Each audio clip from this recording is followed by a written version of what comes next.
Hello everybody, good morning. Welcome to the X-tendo webinar series. Today we will talk about and discuss how to improve the quality of EPC schemes and which criteria should be considered when adding new features in EPC schemes.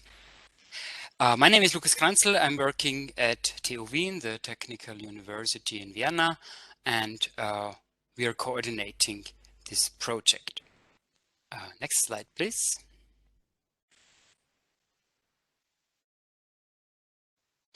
So before we go into the details, some rules for the webinar.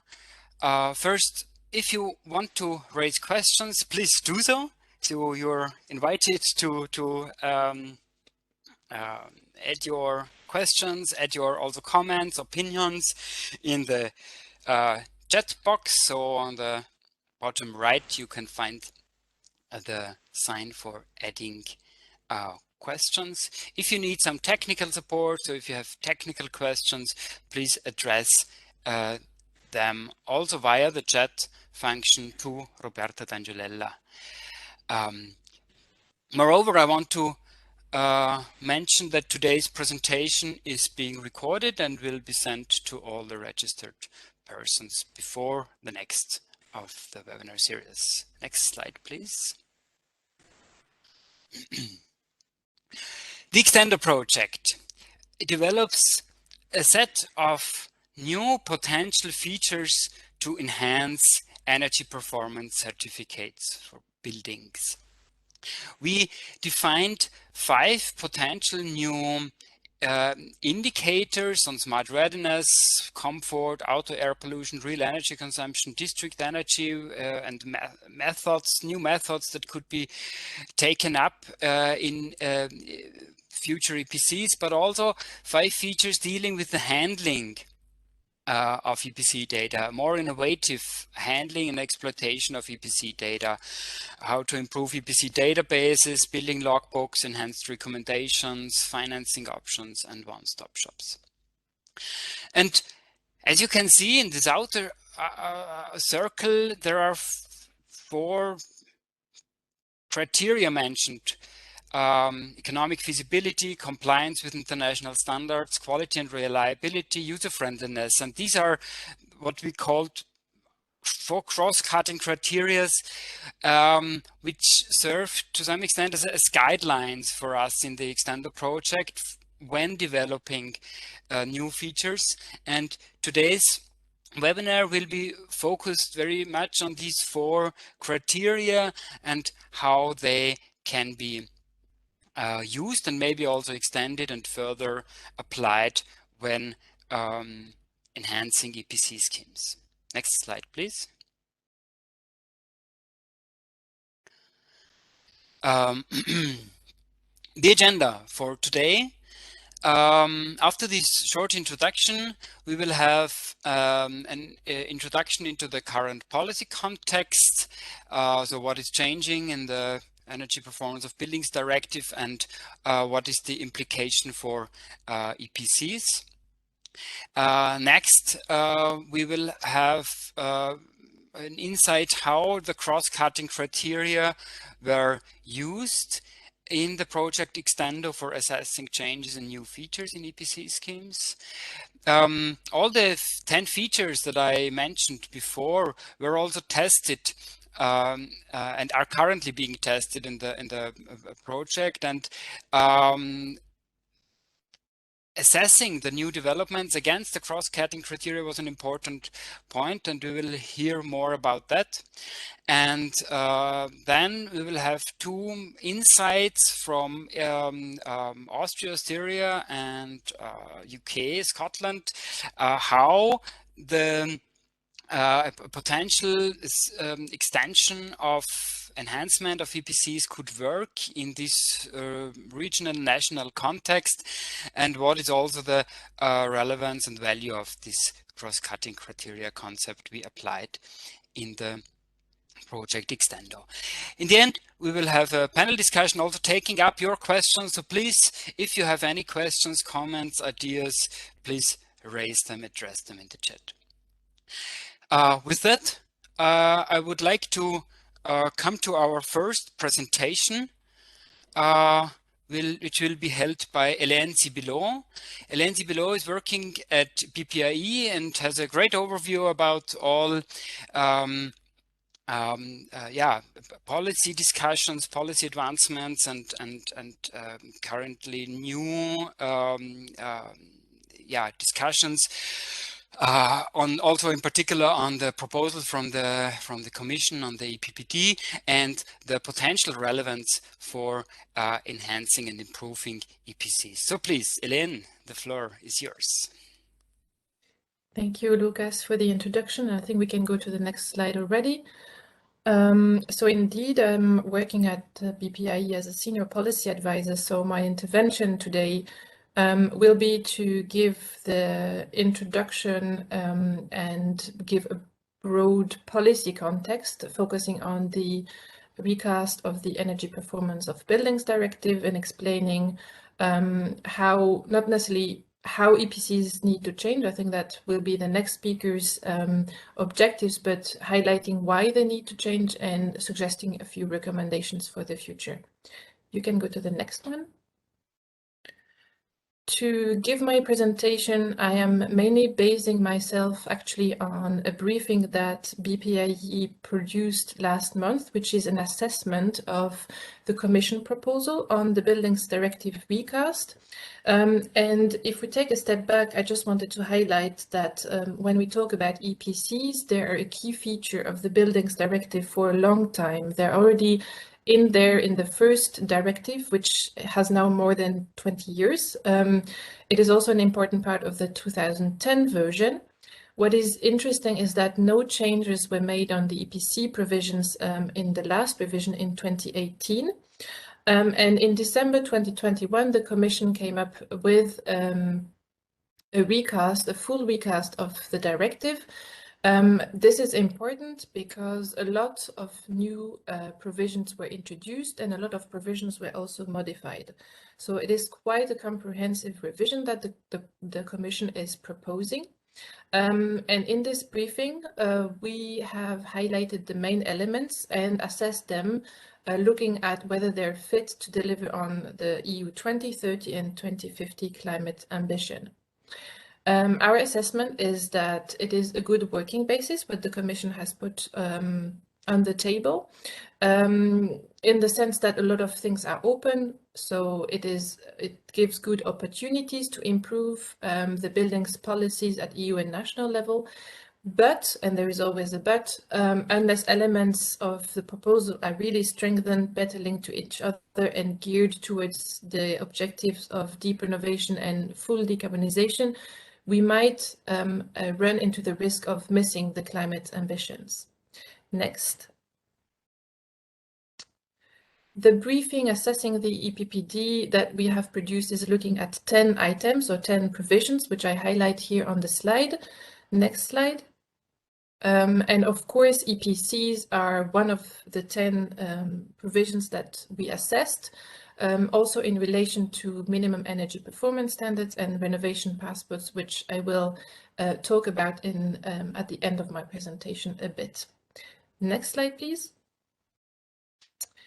So, coming to what is actually included in the proposal to recast the Buildings Directive that the Commission has introduced.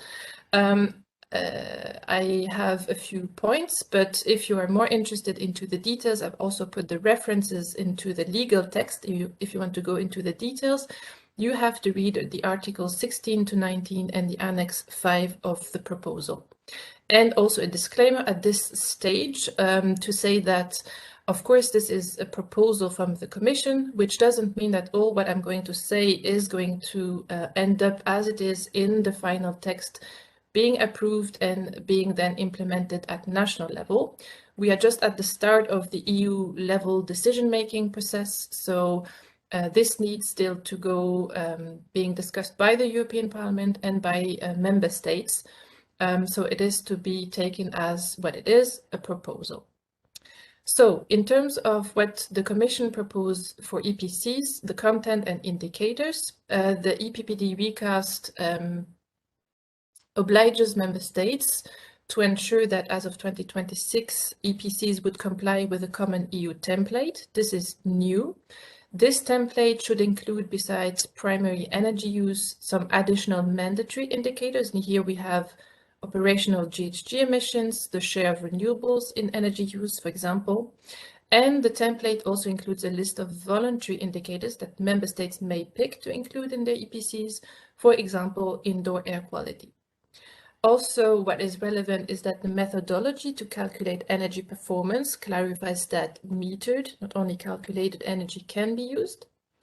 What concerns the display of EPCs as of the same date, so it's 2026, EPCs shall be based on a harmonized scale of classes, which shall be the same all over the EU.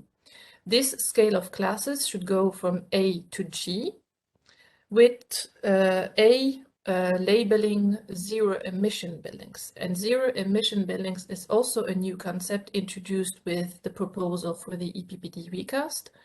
It's an EU level standard that would apply to new buildings constructed as of 2030. And it is defined in the proposal as a building with a very high energy performance, supplied 100% by renewables. So in a sense, it's an evolution of what we know is the nearly zero energy buildings. The class G, on the other side, would be defined at national level and would encompass the 15% of the worst performing buildings.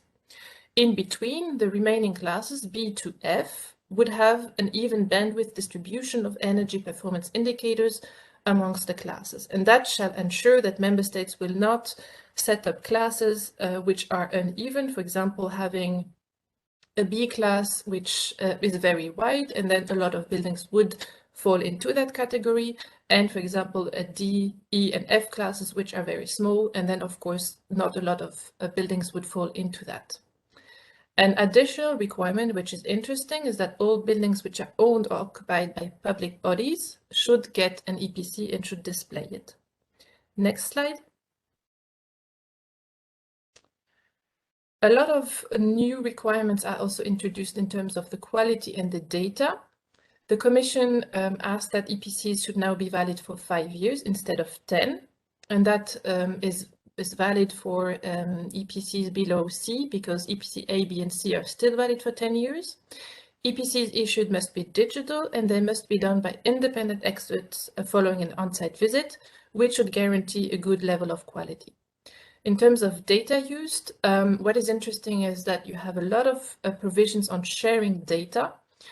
All EPCs should now be uploaded to a national publicly accessible database. This database at national level should then transfer information once a year to the Building Stock Observatory, which is well known and can be considered as a kind of EU level database. And then you have specific provisions that should ensure that a different set of actors, for example, an owner, a tenant, or a financial institution, get for free access to this building data. And you have provisions as well on data interoperability with other databases that are linked to buildings and that exist at either national or local level. Next. So beyond the description of what we have in the EPPD recast proposal for EPCs, and you have seen it's quite a lot, how can we assess it, and some questions and recommendations. At BPIE, we think that this is overall a very positive development. The EPC provisions, I think, can be seen as one of the most advanced parts of the proposal in terms of how comprehensive they are and how ambitious they are. You have more indicators, you have a push to better compare EPCs, to have a better quality EPCs, some requirements on databases, so I think it's a lot. But, and there is always a but, potential gaps and blind spots exist. For example, can we really consider that zero emissions buildings are the best and should have the highest class, so EPC A? For example, should we not add an EPC class A+ for positive energy buildings? Then a question arises on how would existing EPCs that would be issued under the current regime until end of 2025, how would they be considered on the market? Would they coexist with the new EPCs after 2026? Is that not creating a discrepancy? And also, you have two new triggers introduced for issuing an EPC, which is the renewal of a rental contract with the same tenant and a major renovation, besides the existing triggers of selling, renting, and constructing. Would that be enough to actually drastically increase the coverage of the building stock with EPCs? I think we can say rather no. So our recommendations would be to say actually all buildings should be required to get an EPC and even a renovation passport by a certain date. And this date, of course, could be different according to the building segment. Next. And this will be my last slide. I would like to highlight actually why it is important that EPC change and are improved. And I think the current context is quite telling and interesting because the policy and the political relevance of EPCs as a technical topic is becoming more important. We know EPCs are crucial to make the renovation wave and building renovation closer and understandable by citizens. But there is also an increased reliance on EPCs as a tool for other provisions in building policies to work. So it's key, of course, to get their quality and reliability right. But it is also to be taken into account and borne in mind that all the improvements that we do to the design of EPCs will have no or little effect if we don't increase the coverage of the building stock with EPCs at the same time. And below, I have highlighted a few points of the related Eppd provisions, which actually rely on using quality EPCs to work. And I will just mention three. The first one is EPCs are also now should serve as a disclosure tool for embodied emissions. So for new buildings, we also look now at whole life carbon emissions, not only operational phase, and EPCs should be used to report on that information. EPCs are also used as threshold setters for the implementation of minimum energy performance standards. And what is interesting is that the Commission introduced a framework at EU level for renovation passports, but no link is being drawn here by the Commission with EPCs, and especially no changes were made to the provisions that relate to the recommendations part of the EPCs, which is interesting, and I think this bears a risk if EPCs and the renovation passport evolve but are not considered and coordinated. Next, and I will stop with just two links to the briefings I mentioned. One, which is the assessment of the proposal that has been put forward by the Commission. And then on the left, a broader paper highlighting a few recommendations on how to improve the EPBD. So looking at EPCs, but also other provisions. Thanks. Thanks a lot, Hélène, for this overview on the most recent EPBD proposal and the relation to the EPCs. So we see a lot of possible advancements in the EPC schemes are possible to be brought forward. And one of the questions in the context of the X-tendo project we asked ourselves was, how can we assess changes and new features that we are also proposing in the project X-tendo? How can these advancements be assessed towards certain cross-cutting criteria? And Ina Meyer will now present this concept of cross-cutting criteria. Ina Meyer works as a researcher at TU Wien as well, so we are coordinating together this project. Ina, please, the floor is yours. Good morning, everybody. I hope you can hear me. Lucas, can you hear me? Yes, yes. Okay, so I will just give in the next slides a brief overview about this cross-cutting criteria work that we have done during the project. The main objective of the X-tendo project is to support public authorities to properly implement and manage, organize the next EPC generations by demonstrating and encouraging the rollout of 10 innovative EPC features, and also improving reliability, usability, and convergence of this practice. And basically, the cross-cutting criteria is more linked to the second objective. So this was one of our strategies to make sure that we achieve this goal. As Lucas showed in the beginning, we have 10 features. They are divided in 2 categories. We could say that we have the categories on the right side, which are the innovative indicators. Then on the left side, the innovative data handling.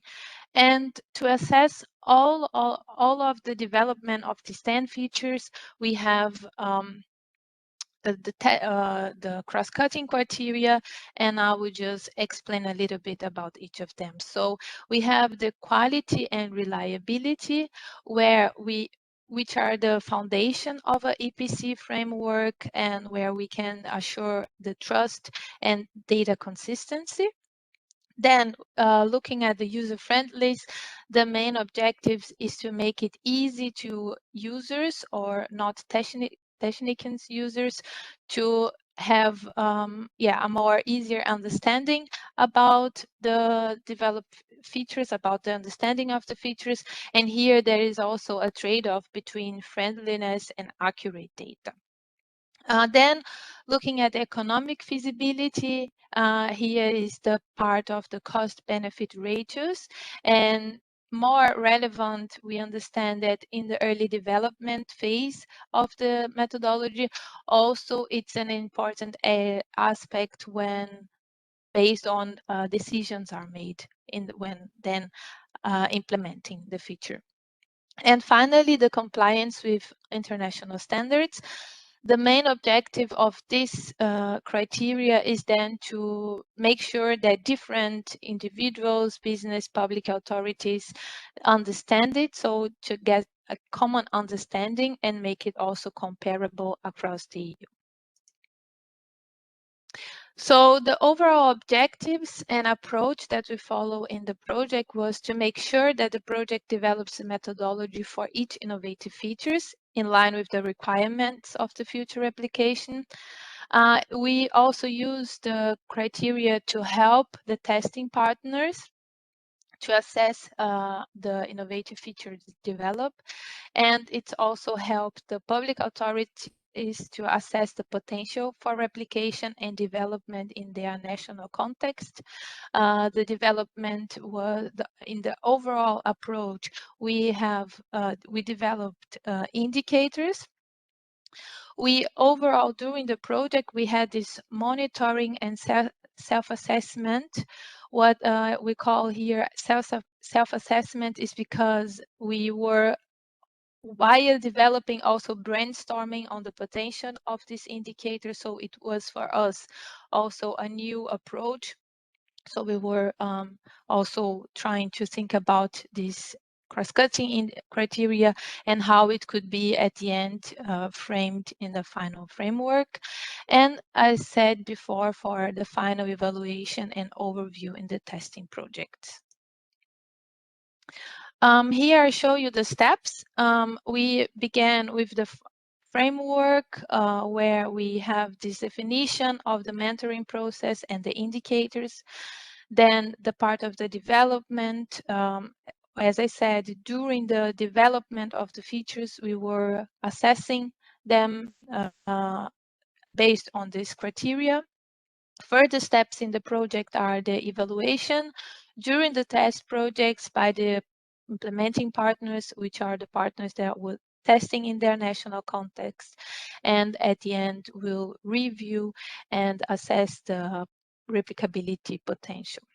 My presentation will focus today on these 2 first steps. Then Marcus will give some insights about the evaluation, and the review part will be then in the next project report. I also add here the project reports, where you can find this material. Everything will be available in our website. What has already been uploaded to the X-tendo tool is basically the material and the content that I am presenting today. So the first guidance notes on these principles, and we will in April provide a final version of this document. So the framework, as I said, it was a very interactive framework. We had many interaction loops over the whole process. In the beginning, we set the cross-cutting criteria and the objectives, of course. Then we listed for each of these criteria possible indicators. It was a very exploratory exercise where we brainstorm many different possibilities of indicators, and we had an interaction with the feature leads, who were the partners developing the methodology for each feature. Then while the methodology developed and started the development, we were then refining this list and assessing the methodology. At the end, as mentioned before, the project partners in the national contest also gave their feedbacks in terms and evaluated in terms of the methodology in terms of these criteria, and these will be all reported in the guidance notes, and also a total framework that will suggest based on this experience in the project. Here I show the involved partners. As we can see, we have 6 what we call in the project feature leads that were the developers of each feature. We have Vito leading the real energy consumption and the smart readiness, BPAE with comfort and logbook, Aden with financing options and one-stop shops. We from TU Vienna developed the EPC databases and enhanced recommendations.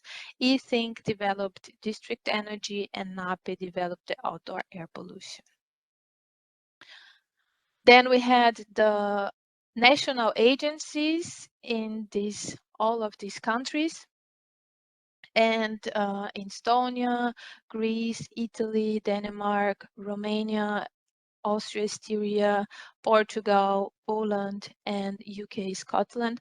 They tested the different features. Not all of them tested all features, but it was also chosen, and they tested then the methodologies. So then I will just provide a closer look about the cross-cutting criteria, the indicators, and what were the most important insights from this exercise during the development phase. I will briefly go through these indicators. I will not read all of them, just giving you some insights of possible indicators per criteria. So for the quality and reliability, we had in the beginning 8 indicators, for example, transparency of the methods, how to minimize the gap, applicability to the building stock, data quality, and so on. Then to user-friendly, we have 12. Avoid technical lingo, user-friendly display of the results, automatic update, and digital interface guidance for application on different building types, and etc. For the economic feasibility, we had then 7 in the beginning, where we tried to understand the impact on the EPC prices and costs, the strategies to minimize additional costs, financial constraints, implementation options, cost-benefit estimation, indication, etc. And finally, for the consistency with ISO and SEN standards, quality management, relevant standards in the future development, common development process for all features, and so on. It turned in the beginning, as I said, so we found out that some indicators were more, or I would say not less relevant, but were more relevant for the features developed. So the most commonly relevant to all features in terms of quality and reliability was the transparency of the methods and data and results. Then the user-friendliness was the simplified and transparent calculation procedures. Economic feasibility turned to be the impact on the EPC costs, the most relevant, and consistency with the ISO, which was the interoperability. So this in this table, I show you more or less the self-assessment of our developers. We would say in some methodology development stage, we try to understand, okay, where do we stand?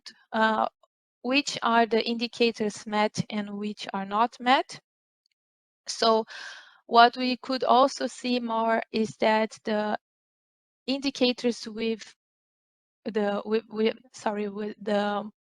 the features of the innovative indicators could met more easily than the ones in the data handling.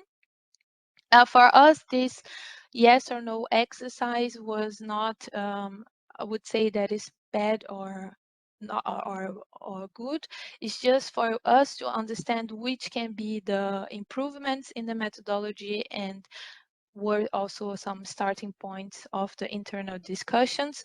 What we could say also is for the indicators that are with the data handling, it was more, I would say, more difficult because this is more related to the data handling and also involved in stakeholders exchange. So finally, to the conclusions, I would say that X-tendo developed criteria and related indicators which should be considered when extending and adapting the EPC schemes. It enables a flexible approach that each public authority can choose the most relevant ones for the national context. And while developing the feature methodology, some indicators turn not to be very applicable for the developed methodology, which was also seen as constructive knowledge. But here again, in the national context can choose. We are giving options that could be then implemented in the national context. And finally, the indicators that we identified as most relevant, these should be at least the ones that are used in the implementation. So with that, I finalize my presentation. Thank you very much. Thanks a lot, Ina, for this overview, how we dealt with it and what we developed in X-tendo in this respect. Next presentation will now be insights from testing the features developed in X-tendo and how we use the cross-cutting criteria in this testing process. Before I introduce Markus, I also want to mention and say thanks. We already received first question in the chat. We will address them in the discussion in the end. So feel free to add your questions, comments, opinions if you have something you would like to share. Yeah, Markus Hummel will do this presentation on the testing the features against the cross-cutting criteria. Markus Hummel is the Executive Director of Ething Energy Research. So please, Markus, the floor is yours. Thank you, Lucas. Yeah, good morning to all of you. Yeah, let's take the next 10 to 15 minutes and hear a bit about how we used this cross-cutting criteria concept in the testing and how it went and what we learned out of it. Next slide, please, Roberta. Yes, first of all, how was the testing organized? So for you to understand how we tested the different developments and the different features. Then some insights from the feedback to the testing from the implementing partners. So what did this look like? And then as closing, so what can we learn about it? What can we conclude? Next slide, please, Roberta. In this slide, you see a table, and you see in the different columns, what you see is the different features that have been developed or that is worked on in course of the project.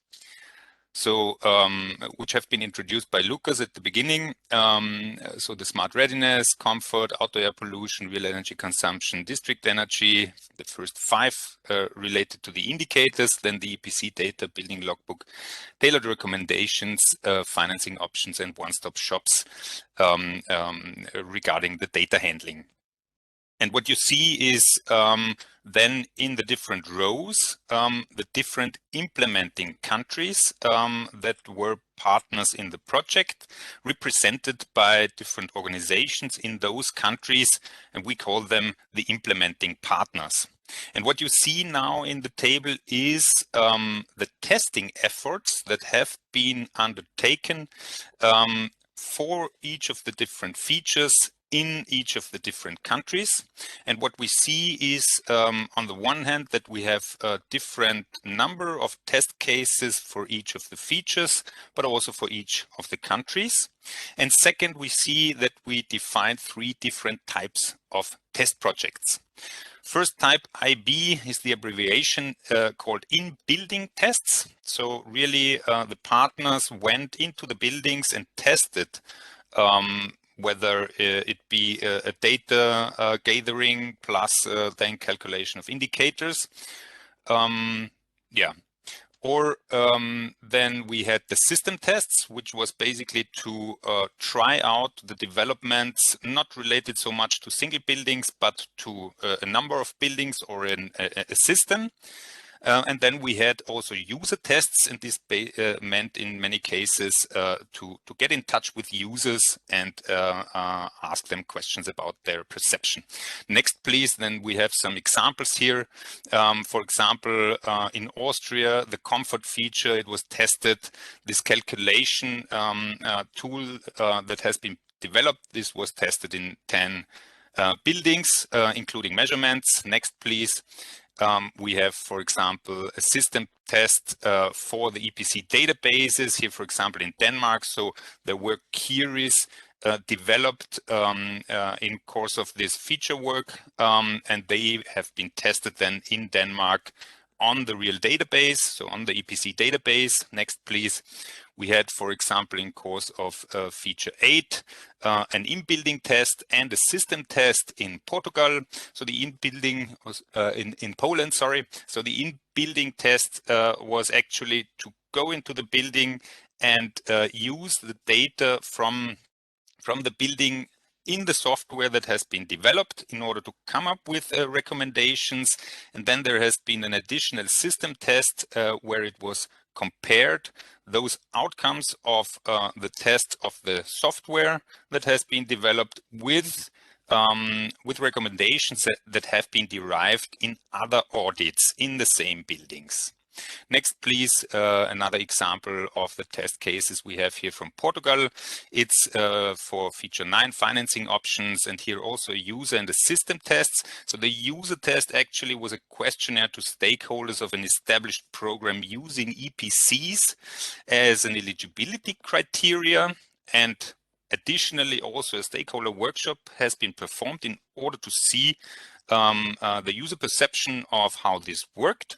And second, then a web service, a system test has been performed by developing a web service of data exchange between EPC database and the financing platform. Next, please. So in all those tests, what we have done were before starting the tests, we have developed so-called evaluation questionnaires, and they consisted of different parts. And they were basically developed in order to provide them to the implementing partners, and they should fill them out with their experiences after the implementation of the test projects. In those questionnaires, we had different sections. Generally, we have had 4 sections. General question and testing steps, around 10 questions. Then testing time and costs, 2 questions. And then we had a section on these cross-cutting criteria that we've heard and that we discussed today. They were between 2 and 7 questions per cross-cutting criteria. So we have 4 cross-cutting criteria, makes up around 20 questions in total. And then we have additional 2 questions in the final thoughts. So you can see that quite a number of the questions on learning out of what were the experiences from testing were related to those cross-cutting criteria. And those questions, those questionnaires were slightly different between the different test types due to the logic of the test types, of course. And second, also the cross-cutting criteria question, they were adapted in accordance with the feature leads. Why? Because, of course, all the features are slightly different and there are certain aspects, indicators that might be more important for one or the other feature. Next slide, please.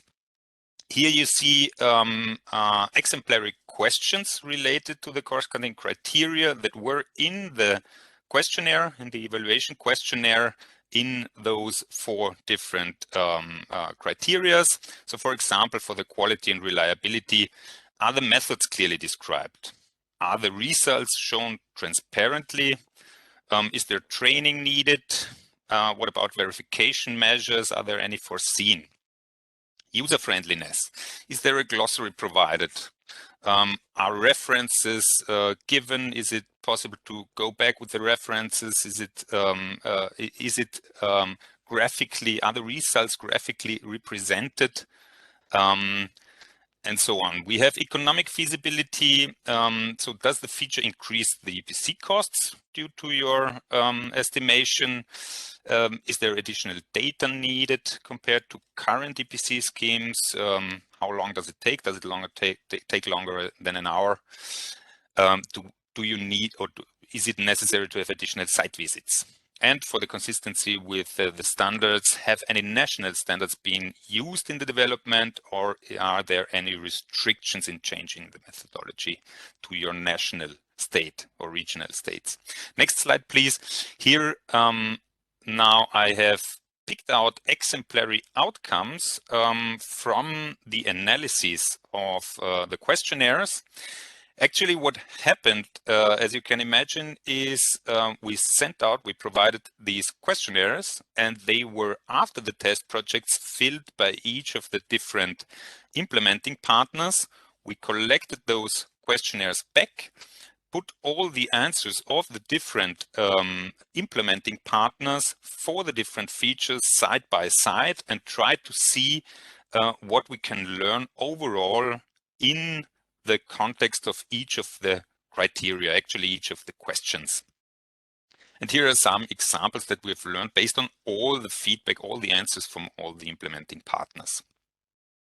For example, method well established and clearly described, some required inputs not fully clear or covered. Or what else? Method and input data is clear, results are transparent for assessors, but not for the building owners. Now that's cut off a bit. In terms of user friendliness, the feature is explained straightforward, good and easy graphic. Better provide also graphic for all indicators, not only for one indicators. Stepwise description, graphics, glossary is provided, but not sure what to be done in case ventilation system is not there for entire usable area. Or for example, related to the economic feasibility, no additional infrastructure was needed. High IT and programming skills were needed for the implementation. Also, an example feature would not increase EPC costs. Additional data collection would be beneficial and not take longer than 1 hour. So you see, it's we have more or less an idea of how the perception related to the different question was by the different implementing partners. This also gives a spread of the difference, but also on what was perceived similar or not. And for example, for the consistency with ISO and SEN standards, we learned that current and past national regulations on radiator design layout should be taken into account. Next slide, please, which is already my last slide. What can we learn out of it? On the one hand, this cross-cutting criteria concept in the testing by the implementing partners was useful. It was useful to assure that these defined criteria are not forgotten in the testing. So in having a look at it, in evaluating the different developments, so it's not forgotten. So it's a structured way of really being sure that we have included it. Also to make implementing partners think about what they would need to feel the feature comply with the defined criteria. So what they would feel that the feature or would need to have in order to be user-friendly, for example. So how could the graphic look like? What would they need to have? And to point to challenges in the implementation related to the different cross-cutting criteria. What were challenges in the application of the concept in the testing? Basically, understanding of questions related to the cross-cutting criteria was partly different between the different implementing partners. So this led then to partly quite different answers that needed that made it partly difficult to understand what was really meant. However, this was then also checked by coming back to the implementing partners on the different questions. Leaving me with the potential for improvement. I think it relates to this challenge mainly. On the one hand, more explanation per question could be useful the next time. So sometimes it's a simple question. It seems like a simple question from the one that has invented the question. On the other hand, it can be interpreted quite differently. So a little bit of explanation, more explanation would have been useful. And also an idea could be to have a joint session after receiving all questionnaires with all implementing partners per feature to really discuss all the feedback. Yeah, that's it from my side. Thank you very much. Thanks a lot, Markus, for these insights. And now that we heard a lot of how we applied the cross-cutting criteria for the different features, will be interesting to better understand how did it really work in selected countries from the X-tendo project where features were tested. Maximilian Kittel will present the view of the case of Styria and Austria regarding the applicability and relevance of features developed in X-tendo for implementation in this case of Styria and Austria. Max, please, the floor is yours. Thank you, Lucas. And I will ask Roberta to change to the next slide, please. I will just give a quick overview about EPCs and the status quo in Austria. Austria, in general, has EPC databases in almost all regions. Unfortunately, those databases are not connected to each other, which would be a reasonable action to take in the future. The EPC frame in Austria is, of course, set by the current EPBD and is nationally regulated through the OIB, which is the Austrian Institute of Construction Technology, whereas the directive number 6 is the relevant one. The directive itself is renewed around every 4 years, and it gives the government the possibility to implement strategies within the building sector and also implement new EPBD regulations. When is an EPC necessary in Austria? Basically, all new buildings with gross floor area above 30 square meters are committed an EPC. Also, for large refurbishments of buildings, an EPC needs to be issued. Selling and renting buildings or apartments are obligated, also an issued EPC. And at last, some of national programs which are connected to subsidies require an EPC. Please, next slide. On my second slide, I want to point out the connections of Austria's EPC interests and the connection to X-tendo. Basically, the EPC method is well established, but we still face an acceptance problems in most of the public. This is mostly due to a lack of user friendliness of the EPC, the fact that the end users do not see an added value within the EPC, and the EPC is mostly seen as a need for the end user. And the X-tendo program is actually picking up those problems. For example, when it comes to user friendliness, a score of for comfort, which is in feature 2 established, can lead to a direct improvement of acceptance within the public. Also, individual and precise refurbishment measures is to be considered as a real benefit when an EPC is issued. Furthermore, an SRI score, which displays the state and functionality of the technical building equipment, is to be seen as a high added value for EPCs in the future. Last, I want to mention the aim to harmonize different databases to something similar as a building logbook. This gives the ability to create regional and/or local strategies within the building sector. Thank you. Next slide.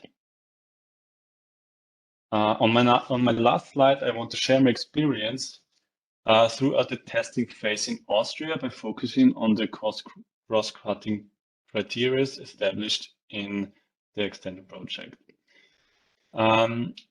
In the testing phase, or concerning the user friendliness, the testing phase showed that displaying energy costs is a highly demanded feature, which is to be seen as a crucial feature within the consortium of X-tendo.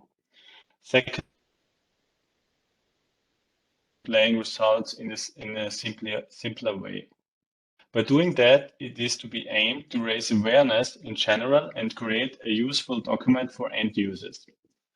Concerning quality and reliability, we experienced through the testing that, we concluded through the testing that the user involvement should be kept as low as possible, because we experienced that no reliable and robust information is to be delivered. And the last cross-cutting criteria, which is the economic feasibility, it is to be seen as the most crucial criteria, because a lot of data is needed and it should be aimed to integrate the features in the current EPC calculations. Extra costs for EPC or for issuing an EPC could be seen as the biggest barrier for extra features to be implemented. Yeah, that's my experience throughout the testing, and I will go back to Lucas then. Thanks a lot, Max, for these insights from your rich experience of understanding EPC schemes in Styria and in Austria. And a similar overview we will receive now from David Campbell. He's working at the Energy Saving Trust and will give an example of Scotland heat in building strategy and the role of EPCs. Please, David, the floor is yours. Thank you, Lucas. Good morning, everyone. My name is David Campbell. I work for the Home Energy Scotland programme, which is a Scottish Government programme. We cannot hear you very well, David. Maybe you could try to... Just turn my volume up. Is that better? A bit. I think it will work. Yeah. Apologies. Okay, I'll just crack on. Roberta, next slide, please. Thank you. So I just thought I'd give a quick overview of the policy context, the setup where X-tendo is going to fit in Scotland particularly. Obviously, since Scotland, since the UK left the EU, we're no longer bound by the EPBD, but there definitely is still an alignment with policy, and in particular in Scotland, they're still looking quite closely at all the future regulations, and they're quite close to what's happening in X-tendo. We do have devolved EPC regulations in Scotland. There's a separate database, also one in Northern Ireland related to the English one, but the systems, the underlying SAP schemes, etc., and approaches, especially for the domestic sector, are common across the UK. I think it's fair to say that Scotland has been much more ambitious on energy efficiency policy over the last decade, particularly around trying to tackle fuel poverty in Scotland. As I said, the Scottish Government runs the Home Energy Scotland programme, which I work on. That is a world-leading one-stop shop.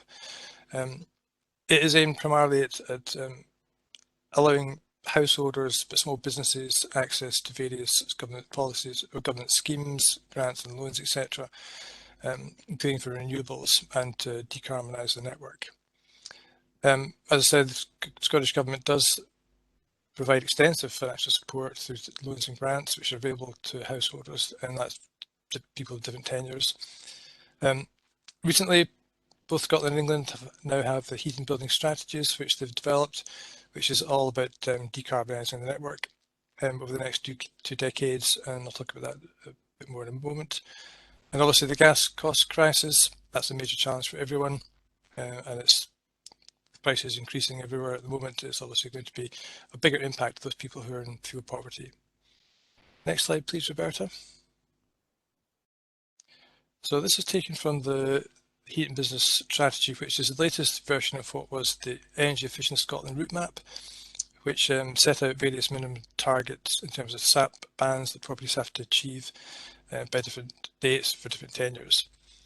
I won't go into the detail of the table on the right, but the social housing in Scotland is probably the most advanced because there's been the energy efficient standard for social housing regulations in force for several years, and social housing has already progressed towards achieving a SAP band C by this year, and now under the route map and HIBs they have to go further to get a B by 2032. The key thing is that all the standards, HIBs, EISH and the other programs, they're all underpinned by referencing EPCs. And it's a big increase in the profile and the importance of the certificates. If you can't sell your house because it's a low EPC rating, then obviously that's a very different prospect from when an EPC is just an advisory document. So the point to emphasise is that EPCs, they're going to underpin the minimum energy performance-based systems for existing buildings for some time, which means that EPCs need to be more accurate, better, cleaner info, etc. Next slide, please, Roberta. Thank you.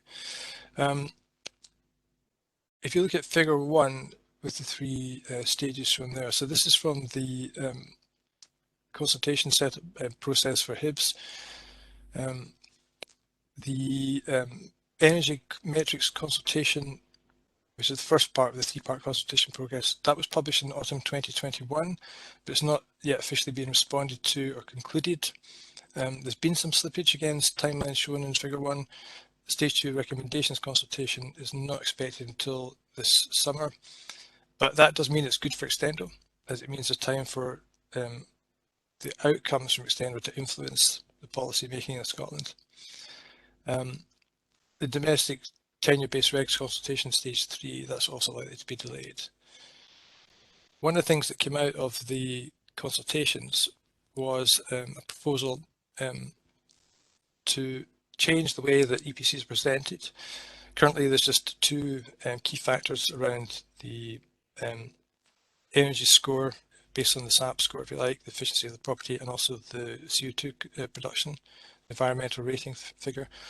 But the proposal is to make a new one to have 3 equally rated headlines, one for energy use, one for carbon, and one for energy cost.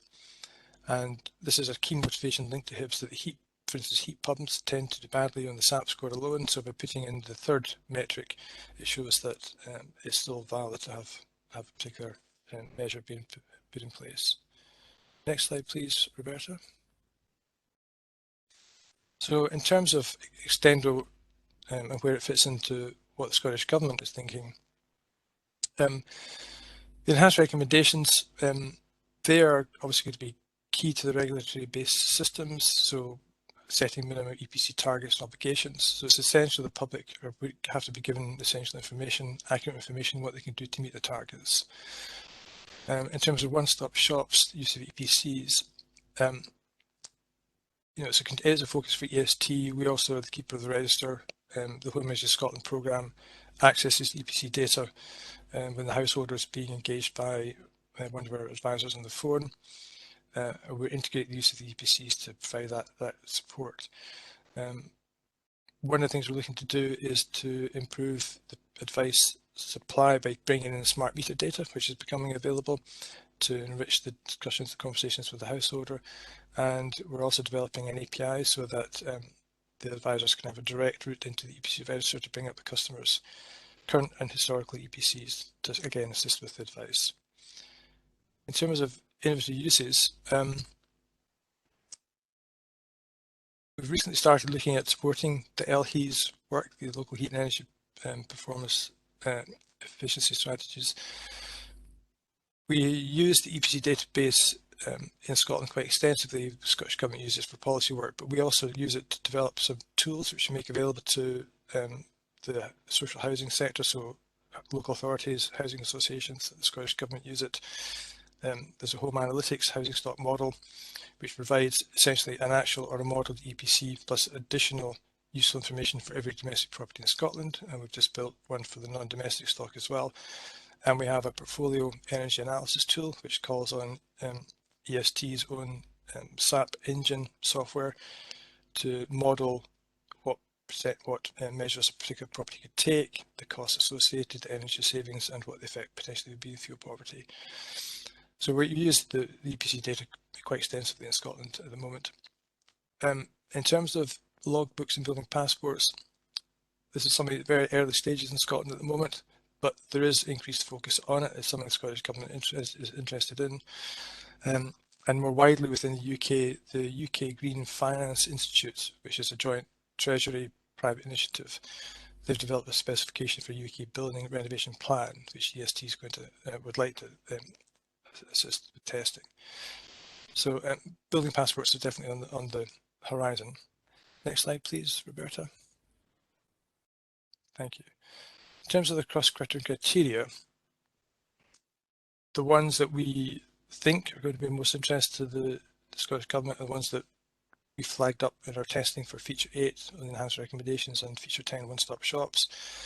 In terms of user friendliness, usability, the Scottish and English EPCs do have a very high penetration, with over 60% of homes actually have an EPC, and customer acceptance in Scotland has always been very high, or at least there's never been opposition to the certificates. So I guess therefore those extended features that are focused on increasing usability and quality will be important to maintain public support for the system. For example, as the heat and building strategy starts to require, more homes have to meet certain EPC-based standards. In terms of quality, this has been a concern in the past, although steps have been taken over the years to improve the situation. For instance, there's now checks at EPC database level of any lodged EPCs, with lodgement rules have gone in to make sure if the data that goes in is clean. And so the focus now from the Scottish Government is to look at improving the recommendations and the advice to the householder. In terms of economic feasibility, the costs in Scotland for an EPC is comparatively low. It's typically around €50. Obviously, there could be increased costs with adopting additional features. So there's a cost feature benefit trade-off perhaps. But one of the things we found in testing the Feature 8, the calculation tool developed by Tuin, is that we think it can be delivered by assessors on site, without much increase in cost or time, so it shouldn't have an impact on that. So that would be a strength of the tool. I think that's the last one, Roberta. Next slide, please. Thank you, and happy to take any questions. Thank you, Lucas, Roberta. Thanks a lot, David, and also all the other speakers for your presentations, for your insights. We come now to the discussion, raising some questions that may arise between the from the presentations. Maybe I could ask also the speakers to turn on your cameras again. Thanks. We have received one question in the chat, which is, how is energy data considered in terms of privacy in relation to showing the EPC to various actors? And I think indeed it's an interesting and relevant question, and I wondered whether we could have a quick round, or at least a few of you could maybe respond to this question. Maybe Elaine from the EU policy perspective, Ina or Markus from the X-tendo project perspective, and Max and David from the from your regional national perspective. What do you think, Elaine? Would you like to start, say a few words about it? What are, from your perspectives, the constraints and here, yeah? Yes, sure. Thanks for the question. I think it is really important, and this is something that indeed will for sure become a highlight of the discussions. I think data privacy concerns. I didn't mention it in my presentation because it is quite entering into the details, but actually the proposal from the Commission for the recast of the directives refers to these concerns. And if you're interested, you can look at, I think it's Article 14 and 19 for the database. But basically what it says is that it's member states who are in charge to define who is exactly eligible to access the data and how this shall be done. And the overarching framework is the famous GDPR, so the General Data Protection Regulation that exists now for 5 or 6 years in the EU. And besides, we have the article on the database, which lists already explicitly a few actors by name that can be seen as eligible to get access to the data of the EPC. And amongst them, you have, of course, the owners, the tenants, building managers, financial institutions who actually have the building in their portfolio. And then it's explicitly stated for buildings that are offered for rent and sale, that member states shall ensure the access to the full EPC to the prospective tenants and buyers. So I think there are already good hooks to make access to data compliant with data protection and data privacy concerns. But of course, as it is the case for EU legislation on buildings, the EU, let's say, the EU level sets the framework, and then of course a lot of details will be implemented and defined at national level. So I think there are hooks, but of course the details will come later on. Yeah, thanks, Elaine. I don't know, Ina, Markus, do you have some ideas? I mean, I wonder also, I think across the 10 features, data privacy issues have different relevance. From your experience, where is it maybe most relevant to be in particular cautious or in respecting privacy issues? I don't know. Should I start from the? Maybe yes. I think the databases are a very important one. Maybe you could start. Yes. Okay, so yeah, I think we discussed a lot in the project about these GDPR issues and how to deal with that. We have on the one side the building data, and it's very country specific. Some countries consider that to be not personal data, but other countries consider it to be personal data. So it's very tricky. I think the energy part is even more tricky because with energy, we can really maybe connect to the use and also to the persons in the building. So it's a very tricky way. I believe that in the future, there will come up, we will have to come up with more technical solutions, as for example, synthetic data that allows us to use this data, but not to connect with the owner of the building or the user of the building. In the project, we dealt in a very easy way, I would say. We had the energy agencies and the implementing partners with dealing with their data. So we didn't have any issue among us of sharing the data. We shared the results of the testing, but not the specific data on the buildings. So it was, yeah, maybe the solution that we found. But I think with the time, yeah, we will have to come up with other solutions. Yeah, thanks. Maybe Marcus and also David, Max, you can also then refer to another question in the chat, which is there a danger that privacy of information concerns will inhibit the availability of EPC database for prospective buyers and tenants? So maybe could also reflect a bit in your response to this question. Marcus, what did you want to add?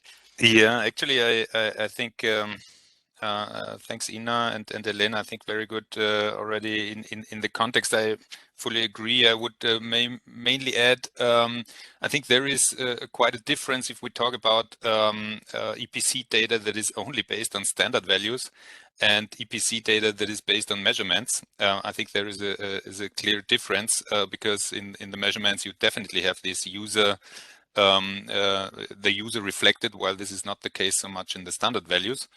So I think there is a clear, yeah, potentially also a clear way of, let's say, try to separate those two, and you have then two options potentially to work with. I also believe that the future will lie, at least for yeah, let's say for the planning and the use in a lot of different other activities. So the learning from what we have and the data that we have in the EPCs in using them for any planning activities will lie in synthetic data. And there is a lot of effort that is going on to come up with solutions here, because I think it's both very relevant that we have more measured data, but also that we can use it for planning. So yeah, that would be quick feedback from my side. Yep. Thanks, Marcus. Max, David, would you also like to? Would like to add something? Yeah. Since the Energy Agency of Styria is actually maintaining the EPC database for Styria, I can, as far as I'm informed, only the EPC issuer itself can look at this particular EPC.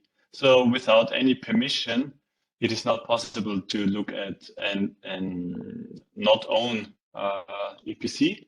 Of course, villages or districts are capable of seeing all EPCs within their area.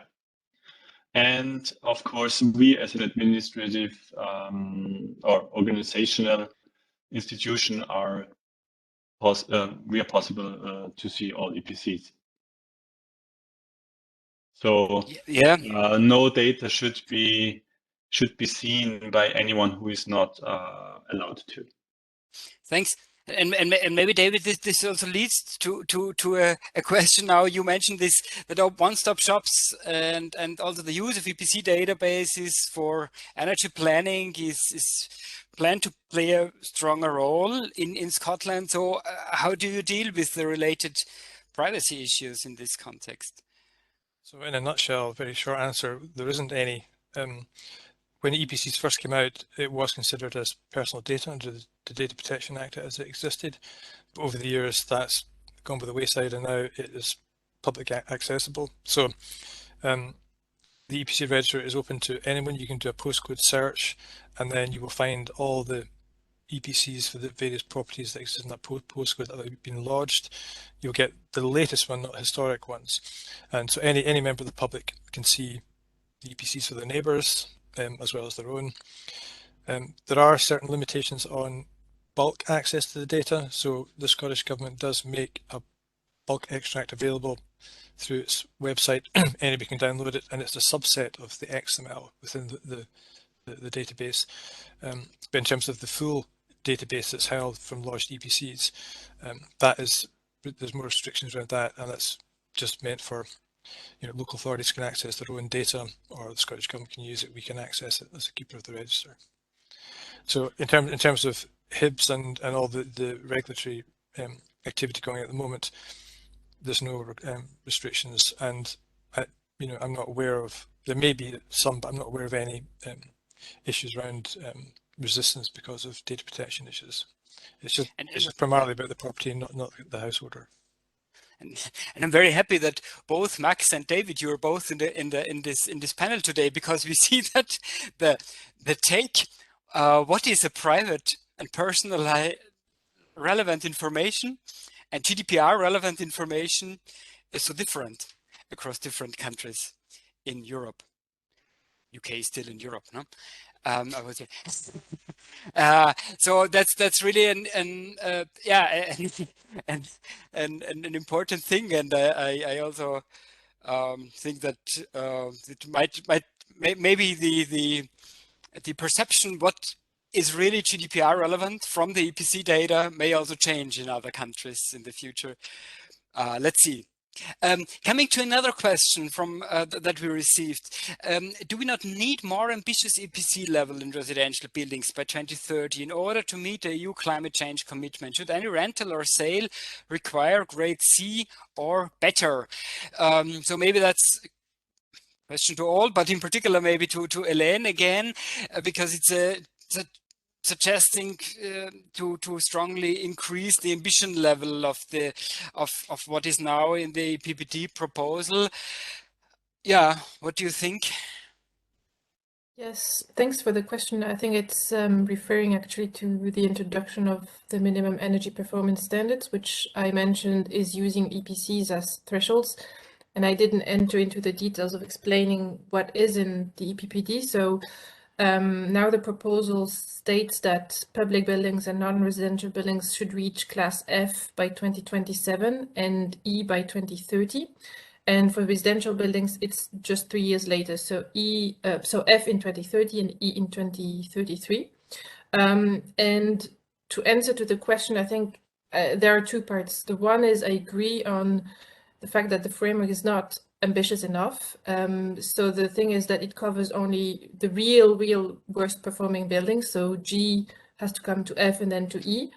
And it's really an improvement of 1 or maybe 2 EPC classes, where you don't have then an outlook after 2030 or 33 to its 2050, where actually the end goal of our climate neutrality ambition lies. So there is, I think, with this framework like this, a high risk that you would lock in those buildings in class E after 2033, which is, as I said, not helping us on our way to the climate targets. It's also entailing a high risk what concerns energy poverty.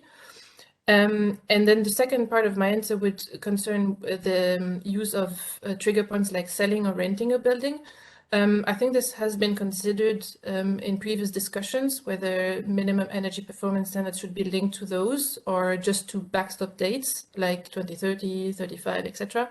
And I think that it might be an interesting point to be used, but if it's only relying on that, it will not be enough, because in some member states, buildings that they do not change often tenancy or owners. Sometimes tenants stay like 8 or 10 years in the same apartment, and some houses are owned by the same owner for 20 or 30 years. So if you only tie changing the standards to selling or renting the building, then you will not apply actually the new requirement. So I'm not saying it's not interesting. I think those triggers can act as boosters for implementation or as the way when you control them, but it can not only rely on them to reach our 2030 and then 2050 climate goals. But as I said at the start of my presentation, we are only at the start of the negotiation process at EU level. So the text is a proposal and there are still opportunities to improve it. Thanks. maybe before we come to the final question, still one point regarding this privacy issue, which came up in the chat again. I think this is a question directly to you, David. What do you consider? Because you mentioned that the EPC data in principle is, or the EPCs is publicly available. So the question is, what do you consider the EPC that is public, also all the energy data and building components? Could you maybe clarify this a bit? Which part of the EPC data is really public? So online on the register, you will get the downloadable PDF document. So it's just the visual representation of the document that the homeowner would have in their home pack when they buy or rent a property. So it's just minimum information on the property, the current state of the building fabric, some recommendations on what the property could potentially take, and if it did, what achievable SAP score or carbon reduction figure it get to.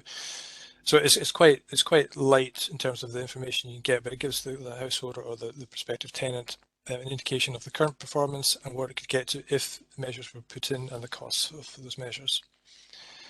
The bulk extract of the data that's available to download goes into much more detail in terms of the actual parameters for the various variables captured in the XML. But it's not all the input values that would be captured by the assessor, it's the process results of the SAP calculation software used by the assessor. I hope that answers the question. Yeah, I think so. Thanks. And I think it's good to be more clear and precise what other countries how other countries deal with this issue, and I think the comment from Susanne Geisler is also quite relevant in this context. So that EPC and GDPR issues were also discussed in the ENERFund project, and thanks, Susanne, for posting the link to your article there. I think that's very relevant for our discussion as well here. Maybe to come slowly to an end, I want to pick up one question from the chat, which is not the value of improved EPC information more important in terms of user benefits than any increase in the cost of producing them? So since we discussed the different criteria, and in particular also these economic criteria, and of course, Max, you raised the point that this economic criteria is quite essential also for acceptance issues. But at the same time, I think it's a valid point that has been put here in the chat. So how to balance costs with the benefits, which actually are also covered by the other criteria that we proposed in our project. So any thoughts on this? How to balance this, and what is also yeah, what are maybe also yeah, I don't know how to put it. So let's say yeah, limits of increasing the costs, yeah, and balancing it with the additional value that the end user may have. Who wants to start with answering to this question? Yeah, maybe I can start. Yeah, I think it's a very relevant question, and I think it's not easy to clearly outline what is the economic additional costs or the additional costs compared to the additional benefits. So I think it's really it is a long discussion, and it should be taken. And I think it should be taken and has to be taken in each country and potentially each region, depending on how it is organized in the different countries, on what would be the value of it. And I think that's at least how I also understand the efforts that we have taken there, is to make it more transparent, what it would cost, what would be the activities that are incurred, how long would it take, and where are those additional efforts really. Then also to think about which of those efforts are really needed or less needed. So we had, for example, a very concrete question. There were two different methods developed in the comfort feature, one with measurements needed and one without measurements needed. And now we clearly have a follow-up discussion in course of that feature. What is the additional benefit of the measurement compared to only having the non-measurement methodology? And potentially there are two different ways of implementing it in the EPC schemes. So I think it's to open up the discussion, to give ground to the discussion, to give input, and then this discussion has to be taken. But I also agree, it should also be cautiously evaluated what could be the benefit, not only the costs. And at the same time, maybe also, then if we agree that it's valuable to do it, still the question is left, who should pay it? Because I think that's one of the barriers why we mainly say it's the most important criteria, because usually someone has to pay it, and then we have to also discuss who should pay it. Is it really the building owner, or do we split it up somehow? Maybe I can add something to that. I think what I was trying to point out throughout my presentation, that a lot of data which was needed for testing the developed features in X-tendo is already there. So I think the main goal is to try to integrate the extra features within the current structure with almost no extra effort. And then I also think that an extra on-site visit is not needed, and no more than 15 to 30 minutes extra minutes are needed for this extra data, if there is extra data. But I only can talk about the features that we tested, which was feature 1, 2, and feature 4. I think I would like to add, I think Maximilian raises a very important part. For me, the on-site visit is the best way to keep it optimize the features of the EPC when we think about developing features that can be the data for that can be gathered in an optimized way during the on-site visit, and also when we develop methodologies that already uses and keep on the frame of the EPC data. And for the benefits, I think if we start thinking about the EPC not only as a technical document, and we saw also that the implementing partners raised the importance of the criteria user friendliness.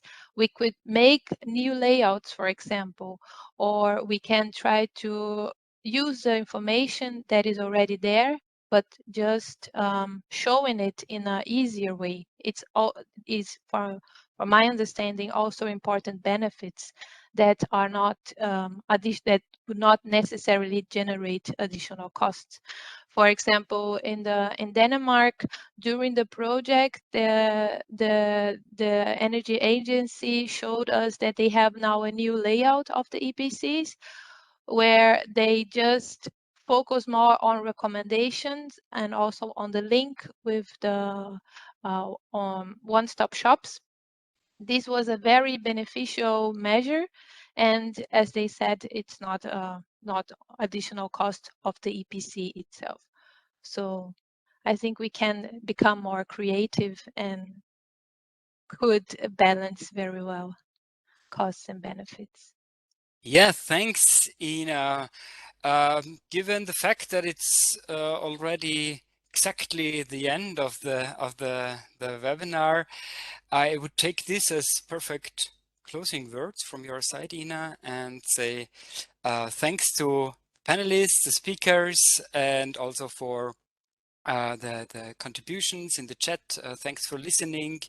As I said in the beginning, the recording will be sent in the next few days. Thanks a lot and have a nice day. Goodbye. Bye-bye. Goodbye. Thank you. Bye. Thank you.